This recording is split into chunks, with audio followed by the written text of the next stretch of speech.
ஒவ்வொரு நாளும் வளர்ற லிங்கம் ஒன்று இருக்குன்னு தெரியுமா?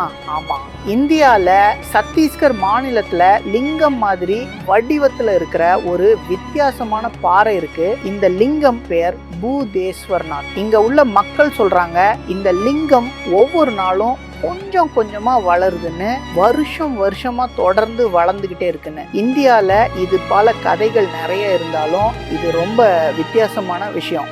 ஏன்னா அரசு அதிகாரிகளே ஒவ்வொரு வருஷமும் இந்த இடத்துக்கு வந்து இந்த லிங்கமா அளந்து பார்க்கறாங்க. அப்படி அளந்து பார்த்ததுக்கு அப்புறம் ஆமா, இது உண்மையிலேயே வளருதுன்னு கன்ஃபார்ம் பண்ணியிருக்காங்க. விக்கிபீடியா பேஜை பார்த்தாலே தெரியும். அதுல கூட அதிகாரிகள் லிங்கமையோட உயரத்தை அளக்குறாங்கன்னு, இது வளர்ற லிங்கம்னு கிளியரா மென்ஷன் பண்ணியிருக்கு. இப்போ உண்மையான கேள்வி இதுதான், ஒரு திடமான பாறை, ஒரு லிங்கம் ஒவ்வொரு நாளும் எப்படி வளர முடியும்? இதுக்கு சயின்டிஃபிக் எக்ஸ்பிளனேஷன் என்ன?